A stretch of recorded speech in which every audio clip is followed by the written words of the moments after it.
ગુજરાતમાં સતત ચર્ચામાં રહેતા શહેરો છે વિસાવદર અને ગોંડલ. ગોંડલમાં અમિત ખૂંટ આત્મહત્યા કેસ અને વિસાવદરમાં પેટા ચૂંટણીઓ ચાલી રહી છે, એટલે સતત વિસાવદર અને ગોંડલ લોક ચર્ચાનો વિષય બન્યા છે. ગોંડલ અમિત ખૂંટ કેસમાં એક બાદ એક ખુલાસાઓ થઈ રહ્યા છે. ગુજરાતમાં કે આખા દેશમાં કોઈ પણ પ્રકારની ઘટનાઓ બને તેના પર નજર કરીએ તો સમજાય કે માણસ પૈસા અને વૈભવ પાછળ કેટલી આંધળી દોટ મૂકી રહ્યા છે. એ પછી ચૂંટણી હોય કે પછી ગોંડલની કોઈ સમસ્યા હોય કે ગુજરાતના કોઈ પણ છેડાની વાત હોય, રાજનીતિથી લઈને તમે સમાજીકરણ સુધી જુઓ તો દરેક જગ્યાએ પૈસા અને વ્યભિચારની દોટ લગાવતા લોકો તમને જોવા મળશે. નમસ્કાર, વાત વિગતવાર સાથે હું વિભૂતિ વિશાવડિયા. આંખ સમક્ષ તરતા ન્યાય માટે ઝંખતા નિર્દોષ ચહેરાને ભૂલી નથી શક્યા, ત્યાં તો ટપાટપ કિસ્સાઓના નંબરમાં વધારો થઈ રહ્યો છે. સ્ત્રીઓમાં વધતી ક્રૂરતા અને પુરુષોમાં વધતી હવસની ભૂખ સમાજને મોતની ખાઈમાં ધકેલી રહ્યું છે. છેલ્લા કેટલાય સમયથી દુષ્કર્મની ઘટનાઓએ માજા મૂકી છે. કોઈ સીમા નથી, કોઈ ઉંમર નથી. કુમળા ફૂલ જેવી દીકરી હોય કે પછી વૃદ્ધા હોય, હવસના ભૂખ્યા નરાધમો પોતાના સ્વાર્થ માટે બીજાની જિંદગી બગાડી નાખે છે. આપણે જેને રક્ષક માનીએ છીએ તે જ ભક્ષક બની રહ્યા છે. પોલીસ હોય, પિતા હોય, ભાઈ સાથેના સંબંધને કલંકિત કરતા કિસ્સાઓ સામે આવી રહ્યા છે. બીજી બાજુ એટલી હદે સહનશીલતાની મૂર્તિ ગણાતી મહિલાઓ ઘાતક સાબિત થઈ રહી છે કે પતિના મોતનું કારણ બની રહી છે. આ બધામાં મુખ્ય પરિબળ કામ કરતું હોય તો એ છે પૈસા અને પ્રેમ. માણસ પૈસા અને પ્રેમને પામવા કોઈ પણ હદ સુધી જાય છે અને કિસ્સાઓ સામે આવે છે ત્યારે સાબિત થાય છે કે માણસની જે વિકૃત બુદ્ધિ છે કેટલી હદે છે બગડી ગઈ છે. દુષ્કર્મ અને હત્યાનો ખૂબ મોટો આ ચર્ચાનો વિષય છે. એ તમે કોઈ એક ચર્ચાના વિષયમાં કે તમે કોઈ એક કલાકમાં કે એક દિવસમાં તમે એને ન વર્ણવી શકો. તમે એના પર બોલ્યા જ કરો. એ કિસ્સાઓ એટલા વધી ગયા છે કે તેની કોઈ સીમાઓ નથી રહી. વાત કરવી છે ગોંડલની. ગુજરાતનું ગોંડલ આમ તો તે સર ભગવતસિંહજીના નામથી પ્રખ્યાત હતું, પણ હવે ગોંડલમાં ચાલતા રાજકારણ, સમાજકારણ, ભેદી મોત, આત્મહત્યાથી તે વધારે ચર્ચાઓમાં આવ્યું છે. વધતી જતી ગુનાહિત પ્રવૃત્તિઓ એ વાતની સાબિતી આપે છે કે ગોંડલમાં કાયદો અને વ્યવસ્થાની સ્થિતિ કેવી છે અને કેવી રીતે પોલીસ કાર્ય કરી રહી છે. તાજેતરનો જ બહુ ચર્ચિત કેસ એટલે અમિત ખૂંટ આત્મહત્યા કેસ. 3 મેના રોજ રાજકોટ શહેરમાં મોડેલિંગ ક્ષેત્રે કાર્યરત 17 વર્ષીય સગીરાએ અમિત ખૂંટ નામના યુવાન સામે દુષ્કર્મની ફરિયાદ નોંધાવી. ત્યારબાદ 5 મે 2025 ને દુષ્કર્મના આરોપી એવા અમિત ખૂંટે રીબડા ગામમાં ગળા ફાંસો ખાઈ આત્મહત્યા કરી. તે આરોપી છે કે નહીં એવું તો હજુ સાબિત નથી થયું, પરંતુ જે પ્રમાણે અત્યારે લોકો મુખે ચર્ચાઈ રહ્યું છે કે તેણે અને જે સગીરા છે તે પણ વિડીયોમાં કહી રહી છે કે તેણે મારી સાથે દુષ્કર્મ આચર્યું હતું. તેમણે આત્મહત્યા કરી. અમિત ખૂંટે ઘટના સ્થળેથી મૃતકે લખેલી સુસાઇડ નોટ મળી આવી, જેમાં તેણે લખ્યું છે કે મને મરવા પાછળ નિવૃત્તિ રીબડાનો હાથ છે. રાજદીપ ત્રાસ આપતો હતો, પૈસા આપી ખોટી ફરિયાદ કરાવી અને અત્યારે એ પણ છે કે મૃતક અમિત ગોંડલના પૂર્વ ધારાસભ્ય જયરાજસિંહ જાડેજાનો સમર્થક હતો, એટલે તેની સાથે આવું થયું હોવાની પણ વાતો થઈ રહી છે. આ મામલે અનિરુદ્ધસિંહ જાડેજા અને તેમના દીકરા રાજદીપ સામે પોલીસ ફરિયાદ નોંધાઈ. ત્યારબાદ અનિરુદ્ધસિંહ એક વિડીયો રિલીઝ કર્યો અને જયરાજસિંહનું કાવતરું હોય તેવું જણાવ્યું હતું. આ પહેલા 3 મહિના રોજ સગીરાએ આરોપ લગાવ્યો હતો કે અમિત ખૂંટે તેને કેફી પીણું પીવડાવી અને તેની સાથે દુષ્કર્મ આચર્યું.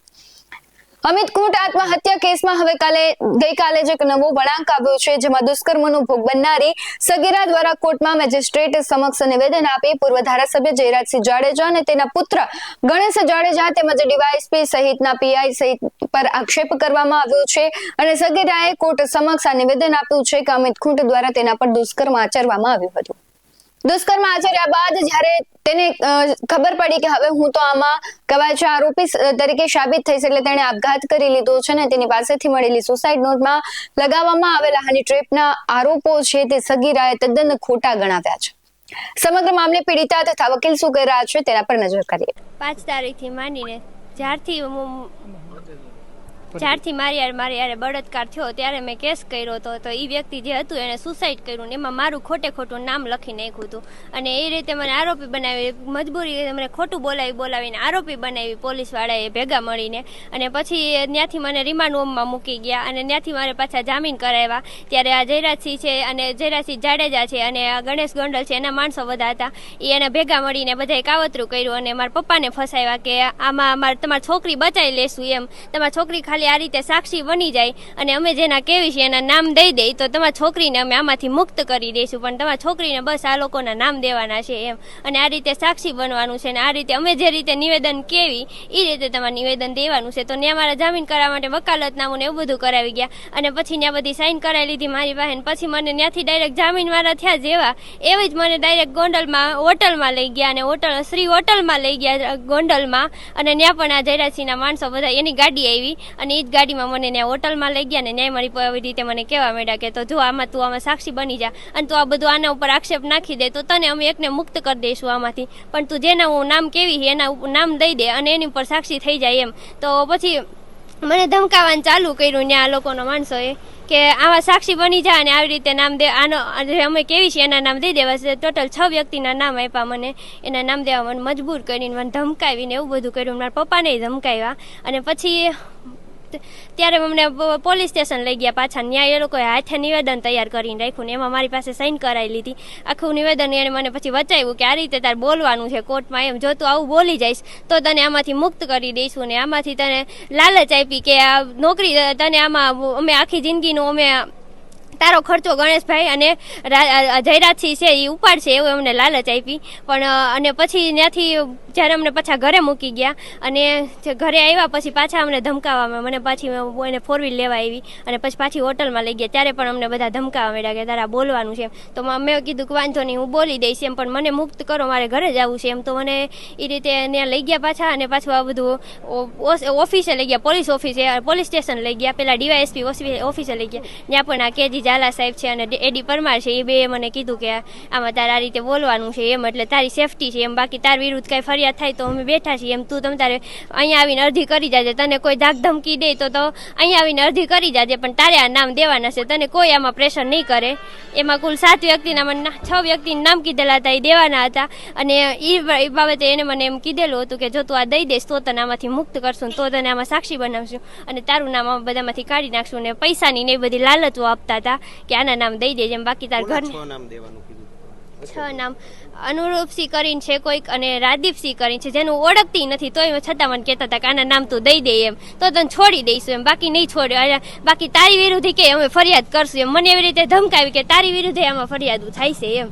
પછી ત્યાંથી અમે અનુરૂપસિંહ છે, રાદીપસિંહ છે, પછી પૂજા મારી મિત્ર હતી એ તો ફસાવી ખોટની ને એને જેલની સજા અપાવી છે અત્યારે, અને એનું નામ દેવાનું કીધું. પછી ગ્રહી મગરાણી કરીને છે એનું નામ દેવાનું કીધું. પછી જે વકીલ હતા દિનેશભાઈ અને સંજયભાઈ એના ખોટી એવું મને કહેવાનું કીધું કે આ લોકોનું તો એવું કહી દે ખાલી કે આને ફરિયાદ લખીને દીધી તેમ, એને કાંઈ નથી, એને મને ફરિયાદ લખીને નથી દીધી, તેમ છતાંય આ લોકોએ મને એવું ખોટું કીધું કે આનું આવું કહી દે એમ, તને કેટલું ખોટું બોલવામાં શું વાંધો છે, એટલો તારો ફાયદો અમે વિચારવી છીએ આગળનો, એ કે તો તને એટલું બોલવામાં શું વાંધો છે ખોટું એમ, તને અમે જે રીતે નિવેદન કેવી છે એ રીતે તું નિવેદન આપી દે તો તને આમાંથી મુક્ત કરશું, બાકી આમાં તારા જીવ ઉપર જોખમ છે, અને તારા ઘરનાને અમે કોઈને શાંતિ નહીં લેવા દેવી એમ, અને મારી નાખશું બધાને, એવી રીતે મને એવો ટોર્ચર કર્યું. અને મને જો આ નિવેદન દેવા માટે મજબૂર, ત્યારે મને એ લોકો નિવેદન દેવા માટે મજબૂર કરેલી હતી, પણ તેમ છતાં હજી એનું નિવેદન દીધું નથી. પછી મેં સહારો લીધો સારા વકીલનો ને એનો, મારે મેં જે હકીકત હતી અત્યારે મેં જણાવી. જે સુસાઇડ નોટ લખી છે એમાં તમારી ઉપર એને આરોપ મૂક્યો છે, આરોપ વિશે શું કહેશો, કારણ કે હરીટનેપની વાત છે આખી? ના, એ આરોપ ખોટો લગાવ્યો છે મારી ઉપર, મને એને મારું બળાત્કાર કર્યું હે હું સાચું કહું, પણ આ બધા ભેગા મળીને આ બધી આ કે જે કેસ છે એને ઊંધો કરી નાખ્યો હે, અને બધા ઉપર ખોટી અત્યારે ફરિયાદો કરે છે. તમે આજે જજ સાહેબ સામે શું રજૂઆત કરી? તમે જજ સાહેબ સામે જે મેં હકીકત હતું એ જણાવ્યું, મને જે રીતે આ લોકો ધમકાવતા હતા ને જે મને ખોટું બોલવા ઉપર મજબૂર કરતા હતા એ બધું મેં જજ સાહેબ સામે જણાવ્યું. તમે ક્યારે ઉપાડી જતા હતા ને કોણ ઉપાડી જતું હતું તમને નામ ખબર છે? ક્યાંથી? તમે કહો મને ગોંધી રાખીને ધમકાવતો. હોટેલ કોણ લઈ ગયું? હોટેલે આના માણસો આવતા હતા. કોના માણસો બેન? જયરાજ બાપુના. તમને નામ ખબર છે એમાંથી કોઈના? નહીં, એના કોઈના નામ મને નથી ખબર. તમારી હવે શું માંગ છે? હવે બસ મારી ઈ જ માંગ છે કે મારો પરિવાર છે આમાં ખતરામાં છે, મારા પરિવારનો જીવ બચાવો, બસ મારી ઈ જ માંગ છે કે આ લોકોનો એટલો ત્રાસ છે કે મારા ગામ સુધી પહોંચી જાય છે, અને મારા ગામમાં મને મારા પપ્પાને નથી જીવવા દે એમ. હવે બસ એટલી જ મારી માંગ છે કે મને આમાં ન્યાય અપાવો અને મારા પરિવારની રક્ષા વિચારો કોઈક. આજે જે સગીરા છે એમણે કોર્ટ સમક્ષ નિવેદન આપેલું છે, નિવેદનમાં એણે એવું જણાવ્યું છે કે એમને જે આ નિવેદનો જે શરૂઆતમાં જે એસપી હિમકરસિંહ સાહેબ આવીને જે તમામ ખુલાસાઓ આપતા હતા એ હવે સગીરા એવું જણાવે છે કે તમામ નિવેદનો બળજબરી બળજબરીપૂર્વક લેવામાં આવ્યા છે. પોલીસે પોતાની રીતે લખાવી લીધા છે. સગીરાએ આવું કોઈ નિવેદન આપેલું નથી. એની જે કંઈ પણ નિવેદનો લેવામાં આવ્યા છે ધાક ધમકીથી લેવામાં આવ્યા છે ને આ બધાની પાછળ સગીરાના કહેવા પ્રમાણે જે આરોપ છે એ બધા જયરાજસિંહ અને ગણેશભાઈ જે છે એમના ઉપર છે. અને એમના કહેવા પ્રમાણે પોલીસ ખાતામાં જ્યારે એમની પોલીસના જે સ્ટેશનમાં હતા ત્યારે પણ સતત ગણેશભાઈના ફોન આવતા હતા. પ્લસ આજે સગીરા છે એના ઘરે જયરાજસિંહની ગાડી એમને લેવા જતી હતી, મૂકવા જતી હતી. રિમાન્ડ હોમમાંથી જે એમના વકીલ છે ઇમરાનભાઈ ઇંગ્રોજા, એમણે પણ આ સગીરાને ધાક ધમકી એવી આપેલી હતી કે તું જયરાજસિંહ બાપુ કે એ પ્રમાણે નિવેદન આપી દે તો અમે તને આ કેસમાંથી કાઢી મૂકશું એવી લાલચ આપી હતી, ધાક ધમકી આપી હતી, તારા પરિવારને ગામમાં નહીં રહેવા દઈએ, એ બધી ધાક ધમકી આપેલા હતા. ઘણા બધા જે ગંભીર આરોપ છે આ સગીરાએ લગાવેલા છે. એટલે અમારી ફરિયાદ હતી એ લિમિટેડ હતી, જે પૂજાબેનને જેટલું ખ્યાલ હતી એટલા પૂરતી હતી. એટલે હવે જે આ સગીરા છે એના તરફથી પણ અમે ફરિયાદ અલગથી દાખલ કરવાના છીએ. મેડમ, સાથે સાથે વાત કરીએ, આજે જે સગીરા છે એની કઈ કોર્ટમાં નિવેદન આપ્યું છે? આજે અમે judicial magistrate first class Rajkot ખાતે ગજ્જર મેડમની કોર્ટમાં આપેલું છે. પોલીસ ઉપર કોની ઉપર આક્ષેપ છે, પોલીસ ઉપર શું કાર્યવાહી કરવા જોઈએ? જે પીઆઈ એડી પરમાર છે એમના વિરુદ્ધ આક્ષેપ છે, ડીવાયએસપી છે કેજી ઝાલા એમના વિરુદ્ધ આક્ષેપ છે, અને બીજા ઘણા બધા પોલીસ અધિકારીઓ છે. એ ડિવિઝનના એક પોલીસ અધિકારી, મહિલા પોલીસ અધિકારી છે, ડીસીપી ઝોન 2 સાહેબ છે જે જગદીશ બાંગરવા, એમના વિરુદ્ધ આક્ષેપો છે. ને એ સિવાયના ઘણા એવા પોલીસ અધિકારીઓની સગીરા વાત કરી રહી છે કે જેને એ નામથી નથી ઓળખતી પણ જો એ ઓળખે છે. એટલે આમાં સમજીને ચાલો તો 22 થી 23 પોલીસ અધિકારીઓના નામ ખુલે એમ છે. ફરિયાદ દાખલ કરશો? હા, આના માટે અમે અલગથી ફરિયાદ દાખલ કરવાના છીએ. જે પ્રમાણે આક્ષેપ પ્રત્યે આક્ષેપ ચાલી રહ્યા છે, બાહુબલી પરિવારોના નામ ખુલી રહ્યા છે, પોલીસની કાર્યવાહી પર શંકા ઉપજી રહી છે. તમને શું લાગી રહ્યું છે કે સગીરાએ પહેલા અનિરુદ્ધસિંહ રીબડા અને તેના પુત્ર પર આક્ષેપ કર્યા અને હવે ગણેશ ગોંડલ અને જયરાજસિંહ જાડેજા પર તે આક્ષેપ કરી રહી છે? એટલે શંકા દરેક વ્યક્તિ પર છે. એ પછી કોઈ બાહુબલી પરિવાર હોય, પોલીસ હોય કે પછી પાસાઓ હોય કે પછી એ સગીરા કેમ ના હોય, દરેક છે અત્યારે શંકાનો વિષય બન્યા છે. આપણે આધુનિક સમયની વાત કરીએ તો આધુનિક સમયમાં સમાજ એક વિચિત્ર વળાંક પર ઉભો છે. એક તરફ ભૌતિક સુવિધાઓની વૈભવમાં અદ્ભુત વધારો થયો છે તો બીજી તરફ વ્યાભિચાર અને નૈતિક અધઃપતન ચિંતાજનક સ્તરે પહોંચી ગયું છે. આ બંને પરિબળો વૈભવ અને વ્યાભિચાર એકબીજા સાથે ગૂંથાઈને સમાજને બરબાદીના માર્ગે ધકેલી રહ્યા છે. અને આના જે કિસ્સાઓ છે, આના ઉદાહરણો છે, આપણી આંખ સમક્ષ રોજ બરોજ સવારે પેપરની હેડલાઇનો બને છે. એટલે આપણે આ એક કડવી વાસ્તવિકતાથી દૂર ન જઈ શકીએ. આ આંખ સમક્ષ આવતી રોજની વાસ્તવિકતા છે. આજકાલ દરેક વ્યક્તિ વધુ ને વધુ સુખ ભોગ પાછળ એટલી હદે દોડ મૂકી રહ્યું છે કે વૈભવ માત્ર જીવન જરૂરિયાત નથી રહ્યું પરંતુ એક સામાજિક દરજ્જાનું પ્રતીક બની ગયું છે.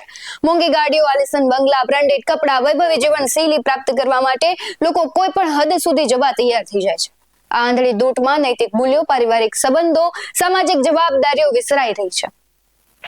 પૈસા કમાવાની લાલસામાં ભ્રષ્ટાચાર, છેતરપિંડી અને ગુનાખોરીઓનો પણ એટલો જ વ્યાપ વધ્યો છે. અને આ બધા જ જે પરિબળો છે તે સમાજ માટે ખૂબ જ મોટા દૂષણ રૂપ સાબિત થઈ રહ્યા છે. વૈભવની સાથોસાથ આવતી મોકળાશ અને નૈતિક સંબંધોના અભાવે વ્યાભિચાર પણ સમાજમાં વકરી રહ્યો છે.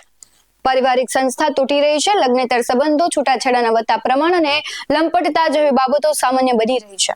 ઇન્ટરનેટ અને સોશિયલ મીડિયાના કારણે આ પ્રવૃત્તિઓને વેગ મળી રહ્યો છે, જ્યાં નૈતિકતાના ધારાધોરણો ભૂસાઈ રહ્યા છે. યુવાનોમાં પણ આ પ્રવૃત્તિનું પ્રમાણ વધી રહ્યું છે, જે ભવિષ્યના સમાજ માટે ખૂબ જ ઘાતક સાબિત થવાનું છે. આ પરિસ્થિતિમાં બહાર આવવા માટે સમાજે ફરીથી મૂલ્યો અને નૈતિકતા પર ભાર મૂકવો પડશે. માત્ર ભૌતિક સુખ પાછળ દોડવાને બદલે આંતરિક શાંતિ અને સામાજિક જવાબદારીઓને પ્રાધાન્ય આપવું અત્યંત જરૂરી છે.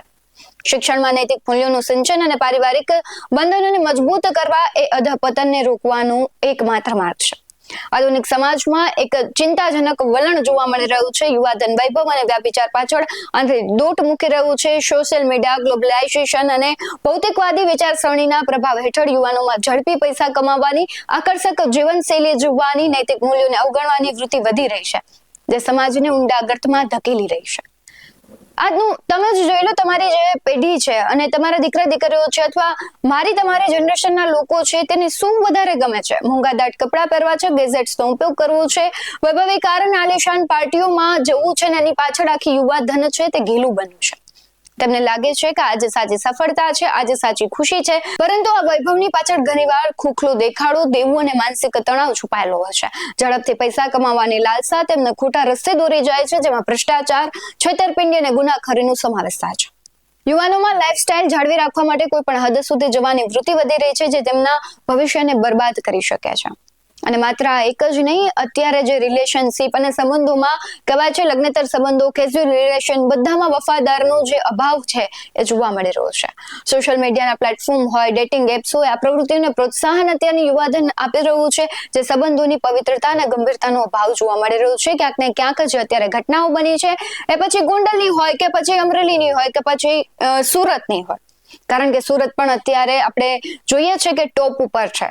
ગુનાહિત પ્રવૃત્તિઓ, દુષ્કર્મની ઘટનાઓ, કહેવાય રાજ્યના એક કોઈ શહેરને આપણે સ્પેસિફિક બાંધી ન શકીએ, કારણ કે દરેક જગ્યાએ આવી ઘટનાઓ બને છે. આના પાછળ મુખ્ય કારણો શું છે? તો કે પૈસા અને પ્રેમની લાલચ, અત્યારની જે લાઈફસ્ટાઈલ છે, દેખાડો છે, આ બધું જ ક્યાંક ને ક્યાંક સમાજને બરબાદ કરી રહ્યું છે. ખેર, આ બધી ઘટનાઓ છે એમાં તો સામાન્ય રીતે કોઈ આપણે બદલાવ નહીં લાવી શકીએ, પરંતુ જો ચોક્કસપણે આપણે એમાં બદલાવ લાવવો હશે તો ક્યાંક ને ક્યાંક માનસિકતામાં ફેરફાર કરવો પડશે. જે આપણા સંસ્કારો છે તેની સાથે જીવવું પડશે, નહીતર તો હજુ પણ ખરાબ પરિસ્થિતિ અને ખરાબ સમય આગામી ભવિષ્યમાં આવી શકશે. અને અમિત ખૂંટ આત્મહત્યા કેસ અને સમાજમાં વધતા દૂષણોને લઈને આપનું શું કહેવું છે, કમેન્ટ કરી ચોક્કસથી જણાવજો. હાલ વાત વિગતવારમાં બસ આટલું જ. આવા જ વધુ અહેવાલો સાથે ફરી મળતા રહીશું. તમે અમારી યુટ્યુબ ચેનલને સબસ્ક્રાઇબ કરવાનું, અમને ફેસબુક અને ઇન્સ્ટાગ્રામ પર ફોલો કરવાનું ભૂલશો નહીં. બાકી અવનવી અપડેટ્સ મેળવવા માટે આપ જોતા રહો BS9 TV ન્યૂઝ. નમસ્કાર.